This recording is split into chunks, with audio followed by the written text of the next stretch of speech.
SIR এর চূড়ান্ত তালিকা প্রকাশ হয়েছে বেশ কয়েকদিন হলো, তবে তারপরেও এসআইআর নিয়ে চর্চা অব্যাহত। আর এবার ফের এক বড় খবর পাওয়া যাচ্ছে, জানে শেষ আরও এক বিএলও। প্রয়াত বিএলওর নাম সুবিমল কারক। পশ্চিম মেদিনীপুরের শালবনির ঘটনা হচ্ছে এটি। জানা গিয়েছে শালবনি থানার হাতিমারি এলাকার বাসিন্দা ছিলেন সুবিমল বাবু। পেশায় ছিলেন প্রাথমিক শিক্ষক। পরিবারের তরফে দাবি করা হয়েছে এসআইআর সংক্রান্ত কাজের চাপ অনেকটাই বেশি ছিল। 1150-রও বেশি ভোটারের বিভিন্ন তথ্য দফায় দফায় তোলার চাপ ছিল তার উপর। অনেক রাত পর্যন্ত জেগে তিনি কাজ করতেন, আর তার জেরেই রক্তচাপের সমস্যা সহ একাধিক শারীরিক জটিলতা তৈরি হয়, এমনটাই অভিযোগ। এমনকি নির্বাচন কমিশনের আধিকারিকদের বিষয়টি জানিয়ে নাকি কাজের চাপ কমানোর আর্জিও জানিয়েছিলেন সুবিমল বাবু, কিন্তু তাতেও নাকি কোনো লাভই হয়নি। অবশেষে বৃহস্পতিবার বাড়িতে হৃদরোগে আক্রান্ত হয়ে তিনি প্রয়াত হন বলে জানাচ্ছেন পরিবারের সদস্যরা।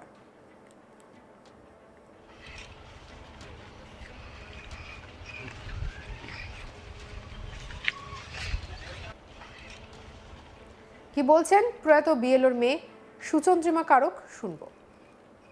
এটা হচ্ছে অনেকদিন ধরে, মানে প্রবলেমটা তো ছিল আগে থেকে, হার্ট অ্যাটাকের কারণে প্রবলেম ছিল। এবার তারপরে বিএলওর প্রেশারটা যখন আসে, বাপি গিয়ে জানিয়েছিল বিডিও অফিসে যে এবারে করতে পারবে না, যেহেতু হার্ট অ্যাটাক স্ট্রোক দুটো হয়েছে, এত প্রেশার নেওয়া যাবে না। 1171 জনের আমাদের এখানে, তো সেখান থেকে যেহেতু আমাদের পুরো চত্বরে কোনো টিচার নেই, তো বাপিকে করতে বাধ্য। এবার করতে হয়েছে, এতজনের নাম নেওয়া, সেগুলোকে যা যা ক্রিয়া রয়েছে আর কি, সমস্ত কাজকর্ম এই করতে করতে, যেখানে হচ্ছে মানে যে পাড়ায় ঘোরার ব্যাপারটা ছিল, একা একা ঘুরেছে। ওখানেও অসুস্থ হয়েছে অত রোদের মধ্যে দিয়ে, ওখানে অনেকবার মাথা ঘুরিয়ে পড়ে গেছে, তারা এসে দিয়ে গেছে বাড়িতে। এটা নিয়ে ওখানে 3বার হয়েছে। বাড়িতে তো প্রায় দিনই, মানে বিয়েলোর ওটার পরে তার আগে হয়তো সুস্থ ছিল, কিছুটা হাঁটা চলা করতে পারতো, সব ঠিকঠাক ছিল, এখনো পারে। কিন্তু কথা হচ্ছে তারপর থেকে এত মেন্টাল প্রেশার পড়েছে, আর ঠিক করে আর কিছু নয়। দিয়ে এই কালকে আজকে ভোরে কি হয়েছিল, মানে উনি মারা গেলেন, মানে হসপিটালে ভর্তি ছিলেন? না না না, হসপিটালে ভর্তি ছিলেন না, হচ্ছে অসুস্থ একটু ছিলেন, হাঁপানি হচ্ছিল, শ্বাসকষ্ট হচ্ছিল, অনেকদিন থেকেই চলছে, ডাক্তার দেখানো হয়েছে, শ্বাসকষ্ট চলছিল। কালকে রাত্রে হচ্ছে কালকে রাত্রে মোটামুটি সুস্থ ছিল, কিছু না, জাস্ট ওয়াশরুম গেছে, রুমে এসছে, এসে শুয়েছে, তারপরে ডাকছি আর নেই। কি মনে হয় এটা কি মানসিক চাপ? মানসিক চাপ তো ভীষণ, পুরোটাই মানসিক চাপ, আর কিছু নয়। মানসিক চাপ, শরীর অসুস্থতা দুটোই, মানসিক চাপটা একটু বেশি। মানসিক চাপটা কাদের মানসিক চাপটা কি কারণে? বিএলওর জন্য, বিএলওর জন্য আরো অনেক কিছু। এবার আমাকে অত তো বলতে পারবো না, কিন্তু বিএলওর জন্য যে মানসিক চাপ, এটা ভাবি অনেকবার বলেছে। যেখানে পড়াতে যেত সেখানে গিয়েও বলতো যে এত প্রেসার হচ্ছে, এটা হচ্ছে। তো বিএলওর কারণে চাপটা বেশি পড়েছে। তুমি কি করতেন? স্কুল টিচার, কোন স্কুলে? সাবলি প্রাথমিক বিদ্যালয়। সাবলি প্রাথমিক বিদ্যালয়। মানে বয়স কিরকম? 57+। এদিকে বিষয়টি জানতে পেরেই প্রয়াত বিএলওর বাড়িতে ছুটে যান তৃণমূল বিধায়ক সুজয় হাজরা। পরিবারের সমবেদনা জানিয়ে সমস্ত রকমের সহযোগিতার আশ্বাস দেন তিনি। একই সঙ্গে নির্বাচন কমিশনকে নির্যাতন কমিশন বলে কটাক্ষ করেছেন তৃণমূল বিধায়ক। কি বলছেন সুজয় হাজরা, শুনবো।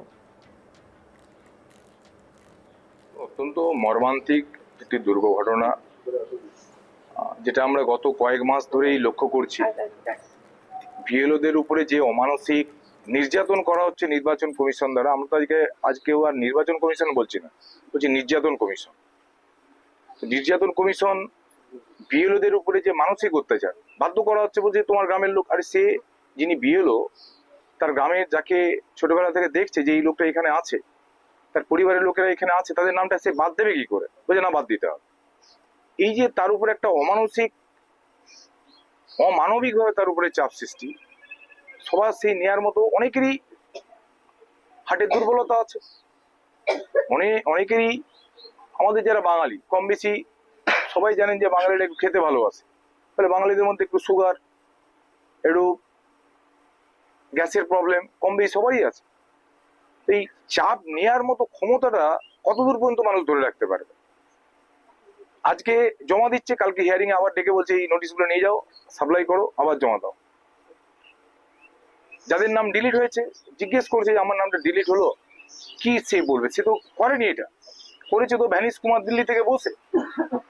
এই যে একটা ক্রমাগত তার উপরে মানসিক চাপ, এবং মন থেকে যে গ্রামের লোকের নাম বাদ গেছে, বাদ দিতে হচ্ছে, এটা কোনোভাবেই মন থেকে তিনি মেনে উঠতে পারেননি। হতে পারে তার হার্টে কোথাও দুর্বলতা থাকতে পারে, কিন্তু এই যে চাপ তার উপরে ক্রমশ ফেলে একটা পরিবার, কারণ পরিবারে তার একটি শুধু মেয়ে এবং তার স্ত্রী, একটি পরিবারকে অসহায় করে দেওয়া, এর জবাবটা কবে মানুষ পাবে আমরাও সত্যিকারের বলতে কি বিভ্রান্ত। আমরাও বুঝে উঠতে পারছি না যে এই লড়াইটা কতদূর পর্যন্ত করতে হবে, আর এই নির্যাতন বলি কতজন আর হবে। কারণ ইতিমধ্যেই সারা পশ্চিমবাংলায় আপনারা দেখেছেন যে এই ধরনের বিএলও 61 জন মানবিক মুখ্যমন্ত্রী যাদের পরিবারের সহযোগিতার হাত বাড়িয়ে দিয়েছেন, যারা মারা গিয়েছেন তাদের পাশে মাননীয় মুখ্যমন্ত্রী দাঁড়িয়েছেন, আমাদের নেতা অভিষেক বন্দ্যোপাধ্যায় দাঁড়িয়েছেন। আমরা এই ঘটনায় আজকে এই রাজ্যে জানিয়েছি যে বিএলও ছিলেন সুবিমল কারক মহাশয়, তিনি ছিলেন এবং তার এই মানসিক অত্যাচারের ফলে আজকে তিনি মারা গিয়েছেন। রাজ্য থেকেও আমাকে বলেছে যে ওনার পরিবারের পাশে থাকতে হবে এবং পরিবারের যে যে সহযোগিতা লাগবে সেটা আমাদের করতে হবে। আমরা সবাই মিলে এখানে এসেছি, আমাদের এখানকার সমস্ত নেতৃত্বরা আছেন, আমাদের বিনোদী মহিলা সভাপতি তপজ্জলদা থেকে, আলমবাই থেকে, অমিত থেকে, আমাদের প্রধান ধনঞ্জয় দাস থেকে, আমাদের সবাই আছেন। আমাদের সবার কাছে শুধু একটাই, কারণ আমাদের বক্তব্য খুব পরিষ্কার যে আজকে এই নির্যাতনের শিকার মানুষ আর কত হবে। আজকে সুবিমল বাবু চলে গেলেন, তার পরিবার আগামী দিনে কিভাবে পরিচালিত হবে, কিভাবে এগোবে, সেটা আজকে আমাদের সবচেয়ে বড় প্রশ্ন। এসআইআর এর চূড়ান্ত তালিকা প্রকাশ হয়েছে বেশ কয়েকদিন হলো, তবে তারপরেও এসআইআর নিয়ে চর্চা অব্যাহত। এবার ফের একবার এক বড় খবর পাওয়া যাচ্ছে। জানে শেষ আরও এক বিএলও, প্রয়াত বিএলওর নাম সুবিমল কারক। পশ্চিম মেদিনীপুরের শালবনির ঘটনা হচ্ছে এটি। জানা গেছে শালবনি থানার হাতিমারি এলাকার বাসিন্দা ছিলেন সুবিমল বাবু। কি বলছেন তার মেয়ে, শুনবো। এটা হচ্ছে অনেকদিন ধরে, মানে প্রবলেমটা তো ছিল আগে থেকে, হার্ট অ্যাটাকের কারণে প্রবলেম ছিল। এবার তারপরে বিএলওর প্রেশারটা যখন আসে, বাপি গিয়ে জানিয়েছিল ভিডিও অফিসে যে এবারে করতে পারবে না, যেহেতু হার্ট অ্যাটাক স্ট্রোক দুটো হয়েছে, এত প্রেশার নেওয়া যাবে না। 1171 জনের আমাদের এখানে, তো সেখান থেকে যেহেতু আমাদের পুরো চত্বরে কোনো টিচার নেই, তো বাপিকে করতে বাধ্য। এবার করতে হয়েছে, এতজনের নাম নেওয়া, সেগুলোকে যা যা ক্রিয়া রয়েছে আর কি, সমস্ত কাজকর্ম এই করতে করতে, যেখানে হচ্ছে মানে যে পাড়ায় ঘোরার ব্যাপারটা ছিল, একা একা ঘুরেছে, ওখানেও অসুস্থ হয়েছে অত রোদের মধ্যে দিয়ে। ওখানে অনেকবার মাথা ঘুরিয়ে পড়ে গেছে, তারা এসে দিয়ে গেছে বাড়িতে। এটা নিয়ে ওখানে 3বার হয়েছে, বাড়িতে তো প্রায় দিনই, মানে বিয়েলোর ওটার পরে তার আগে হয়তো সুস্থ ছিল কিছুটা, হাঁটা চলা করতে পারতো, সব ঠিকঠাক ছিল, এখনো পারে।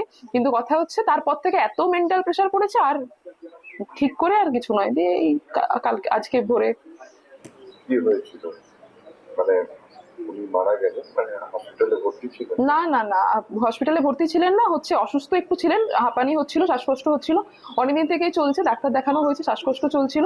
কালকে রাত্রে হচ্ছে কালকে রাত্রে মোটামুটি সুস্থ ছিল, কিছু না, জাস্ট ওয়াশরুম গেছে, রুমে এসে শুয়েছে, তারপরে ডাকছি আর নেই।